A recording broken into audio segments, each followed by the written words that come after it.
बिस्मिल्लाहिर्रहमानिर्रहीम। अस्सलाम वालेकुम स्टूडेंट्स। आज के इस लेक्चर में हम एक्सरसाइज 3.1 के लॉन्ग क्वेश्चंस सॉल्व करेंगे। तो स्मार्ट सिलेबस में हमारा क्वेश्चन नंबर 7 है। इसकी स्टेटमेंट है कि if 10 is added in each number of the ratio 4:13 we get a new ratio 1:2। What are the numbers? कि अगर निस्बत 4 निस्बत 13 में कि हर अदद में 10 जमा करें तो हम नई निस्बत 1:2 हासिल करते हैं। तो अदाद हमने मालूम करने हैं। तो यहाँ पे इसको सॉल्व करने के लिए जो गिवन रेशो है बेटा वो है 4:13। हम लिखेंगे because the ratio of two numbers is 4:13 multiply each number of the ratio with x then the numbers be 4x 13x and the ratio becomes 4x:13x। क्योंकि दो अदाद में निस्बत आपको जो दी गई है वो है बेटा 4:13। निस्बत के हर अदद को आपने x से ज़रब देनी है तो अदाद आपके पास क्या बन जाएंगे 4x और 13x। तो इस तरह निस्बत आप लिखेंगे 4x:13x। यहाँ पर एक चीज़ बड़ी इम्पॉर्टेंट है इस क्वेश्चन की स्टेटमेंट में कि जो आपको दो अदाद में निस्बत रेशो दी गई है वो है 4:13। तो ये एक्चुअली नंबर नहीं है, ये तो उनकी सिंपलेस्ट फॉर्म में रेशो है।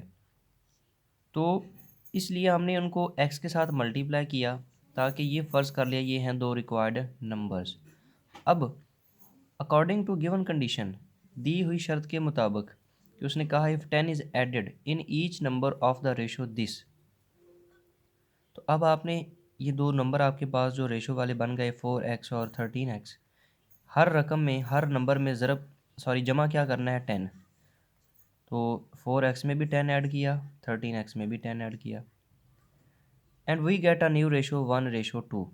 तो वो हमें कहता है कि हमें नई निस्बत जो हासिल होती है वो होगी 1:2 कि जब आपने 10 इन दोनों नंबर्स में जमा किया, दोनों इन नंबर्स में ऐड किया 10, तो वो रेशो क्या बन गई 1:2। इस तरह यह आपने मैथमेटिकल एक इक्वेशन बना ली। बहुत इंपॉर्टेंट ये स्टेप है, इसको समझें बेटा दोबारा गौर से कि सबसे पहले ये था कि दो नंबर्स में रेशो है 4:13 और हमने क्या किया दोनों को x के साथ ज़रब दी। इस तरह से 4x और 13x ये दो नंबर बन गए। तो उनको आपने 4x:13x लिखा और दी गई कंडीशन के मुताबिक 10 दोनों नंबर्स में ऐड किया, 4x में भी 13x में भी। तो कहता है कि न्यू रेशो क्या बन गई 1:2। तो उसको मैंने जब 10 ऐड किया तो उसको इक्वल टू 1:2 लिखा। अब आप यहाँ पे देखें तो मैंने क्या काम किया है कि ये रेशो को आप जानते हैं फ्रैक्शन में भी हम लिख सकते हैं। 4x + 10 over 13x + 10 is equal to, इसको मैं 1:2 को लिख सकता हूँ 1/2। तो निस्बत को कसर में चेंज किया है। अब क्या करते हैं कि क्रॉस मल्टीप्लाई करते हैं। 2 मल्टीप्लाई होगा 4x + 10 से, 1 मल्टीप्लाई होगा 13x + 10 से। तो 1 को इससे ज़रब देकर लिखा बेटा और 2 को 4x + 10 से मल्टीप्लाई करके लिखा, यानी कि बाय क्रॉस मल्टीप्लिकेशन, क्रॉस ज़रब देने से। इसके बाद 1 को इससे ज़रब देंगे तो वही नंबर हमें हासिल होंगे 13x और 10। 2 से ज़रब देंगे 2 4 द 8x + 2 10 द 20।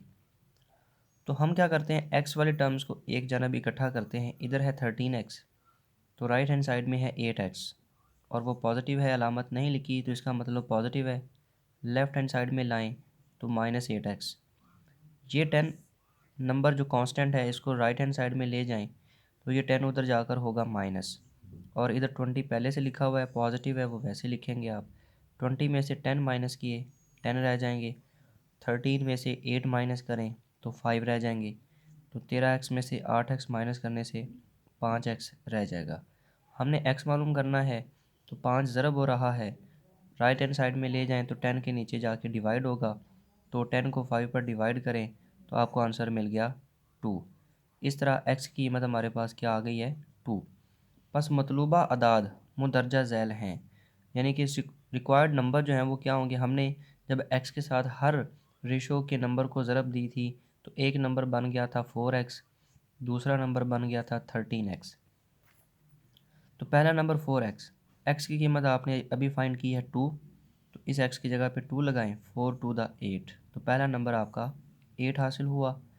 दूसरा नंबर था 13x, x की कीमत जो आपने निकाली है वो 2 पुट करें, 13 को 2 से मल्टीप्लाई करें, 26 आंसर आपको मिल जाएगा। तो एक्चुअली जो नंबर थे वो उनमें से एक नंबर था 8, दूसरा नंबर था 26, और यही हमने फाइंड आउट करने थे कि then find the required number, यानी कि आदाद मालूम कीजिए। इस तरह हमने ये क्वेश्चन नंबर 7 एक्सरसाइज 3.1 का सॉल्व किया है। इसके बाद है क्वेश्चन नंबर 9। इसकी स्टेटमेंट है कि बेटा if A ratio B is equal to 7:6, तो ए और बी में जो आपको निस्बत दी गई है वो 7:6 है। Find the value of 3a plus 5b ratio 7b minus 5a। तो हमने इस निस्बत की कीमत मालूम करनी है, यानी हमें दिया क्या गया है कि ए और बी में निस्बत दी गई है 7:6, तो हमने इस निस्बत को जो है वो इसकी कीमत मालूम करनी है। आइए चलते हैं सॉल्यूशन की तरफ कि हमें गिवन जो होता है वो सबसे पहले हम लिखते हैं बेटा एज गिवन दैट, यानी दी हुई निस्बत क्या है वो आप देखें a ratio b equal to 7:6, इसको लिखें। और रेशो को आप जानते हैं फ्रैक्शन में भी हम लिख सकते हैं a ओवर b, क्योंकि निस्बत का पहला रुकन नोमिनेटर शुमार कुनिंदा और निस्बत के बाद वाला नंबर एंटीसीडेंट वो क्या बन गया, डिनोमिनेटर मखरज। तो इसको आप लिखेंगे 7/6। इसको इक्वेशन नंबर 1 का नाम दे दिया।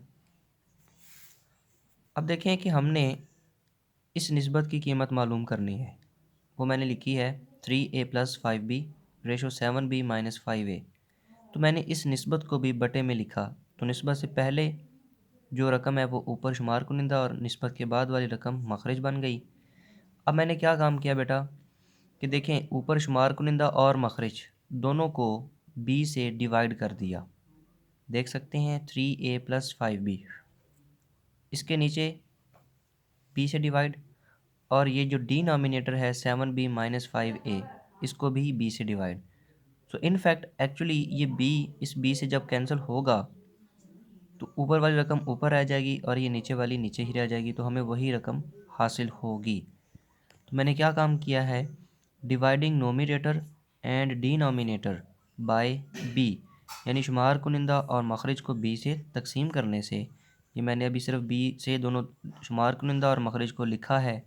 अब अगले स्टेप में क्या है कि जो ऊपर शुमार कुनिंदा है उसमें 2 रकमें हैं और उनके नीचे जो डिवाइड किया है b वो 1 है, तो ये b दोनों के नीचे आप अलहदा कर सकते हैं। तो 3a के नीचे b अलहदा किया, 5b के नीचे b अलहदा कर दिया। यही काम डिनोमिनेटर में भी करें, उसमें भी 2 रकमें हैं, 2 टर्म्स हैं, हर एक रकम को b से अलहदा अलहदा डिवाइड करके लिख दिया। 7b के नीचे b और 5a के नीचे b। अब आप देखिए तो 3 को मैंने साइड पे करके a ओवर b ब्रैकेट में लिखा है, यहाँ पर b और b कैंसिल, तो क्या रह जाएगा 5। डिनोमिनेटर में भी ये b कैंसिल हो जाएगा, तो क्या रह जाएगा 7 माइनस ये 5 a ओवर b को वैसे ही आप लिख दें। अब देखें तो इक्वेशन नंबर 1 में जो हमें a ratio b is equal to 7:6 दी गई थी, वहाँ से निस्बत को फ्रैक्शन में चेंज किया तो a ओवर b का आंसर हमें मिला 7/6। अब मैं ये a ओवर b की जगह पे, इन दोनों की जगह पे 7/6 ये पुट कर दूंगा, क्योंकि ये a ओवर b हमें 7/6 गिवन है फ्रॉम इक्वेशन 1। तो यहाँ पे a ओवर b की जगह 7/6 और डिनोमिनेटर में भी a ओवर b की जगह पे 7/6। ये 5 और 7 तो सिंगल टर्म्स हैं, इनको वैसे ही लिखा हुआ है। अब आप देखें इन दोनों को, 7 को 3 से ज़रब दें तो कितना आएगा 21 और बटे में 6 वैसे ही, प्लस 5 डिनोमिनेटर में 7 माइनस 5 को 7 से ज़रब दें 35 और बटे में 6। अब ऊपर शुमार कुनिंदा में एक फ्रैक्शन है, दूसरा ये नंबर 5 है, इनको जमा करने के लिए इनका जू अज़ाफ़ी अकल हम लेंगे तो वो बेटा कितना आएगा, क्योंकि इसके बटे में 6 है, यही 6 एलसीएम बन गया। 6 को 6 पे तकसीम करें 1, उस 1 को 21 से ज़रब देंगे, आंसर आएगा 21। प्लस की अलामत है तो प्लस लिखेंगे। 5 के नीचे क्या है 1, तो 6 के साथ 1 को डिवाइड करेंगे, आंसर आएगा 6। उस 6 को 5 से ज़रब देंगे तो आंसर आपको मिलेगा 30। इसी तरह ये जो बटा लगा हुआ है, इस बटे के नीचे भी 2 नंबर हैं जो माइनस हो रहे हैं, और क्योंकि उनमें भी एक नंबर फ्रैक्शन बटे में है तो इनका भी हमें ज़ो इजाफे कर लेना पड़ेगा, और उसका भी क्या आएगा 6। तो ये 6 7 से ज़रब होगा 42 माइनस, और 6 से कैंसिल, 1 को 35 ज़रब देंगे 35, तो 21 प्लस 30 ये 50 आएगा, सॉरी 51, और ये बटे में 6 है वो मैंने वैसे ही लिखा हुआ है। इन दोनों को जमा करें 30 और 21 को 51 और बटे में 6, और इसके बाद 42 में से 35 माइनस करें तो कितना आएगा बेटा, ये आपको मिलेगा आंसर 7। अब ज़रा गौर कीजिए, तो ये जो बटा है तकसीम, इसको मैंने ज़रब लिख दिया, और यहाँ पे क्योंकि बटे को तकसीम कहते हैं और तकसीम का उलट होता है ज़रब, तो यहाँ पर ये बटा मैंने चेंज किया है। 42 में से 35 माइनस करने से 7/6 जो लिखना था, यहाँ पे लिखना था तकसीम 7/6, तो मैंने तकसीम की जगह ज़रब लिखा और 6/7 बटा उलट दिया। तो अब क्या होगा, ये 6 इस 6 से कैंसिल हो जाएगा, तो आपका आंसर क्या रह जाएगा 51/7। 51/7 को रेशो में लिखा जा सकता है 51/7। तो लेफ़्ट हैंड साइड में जो 3a + 5b ratio 7b - 5a, वो वही एक्सप्रेशन मैंने लिख दी है, निस्बत जिसकी कीमत हमने मालूम करनी थी।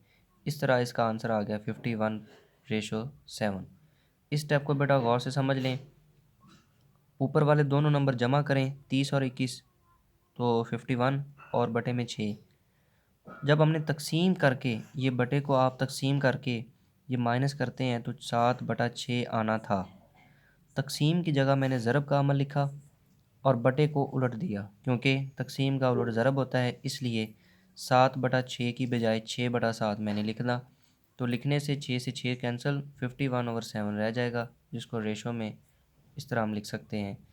इस तरह हमने ये गिवन जो रेशो थी उसको यूज़ करके इस नामालूम निस्बत की कीमत मालूम की। ये था आपका आज का लेक्चर। वीडियो को गौर से देखें, दोनों ही बेटा लॉन्ग क्वेश्चन है और इनको आपने अच्छे से इसको तैयार करना है, इनकी प्रैक्टिस करनी है। अल्लाह हाफिज़।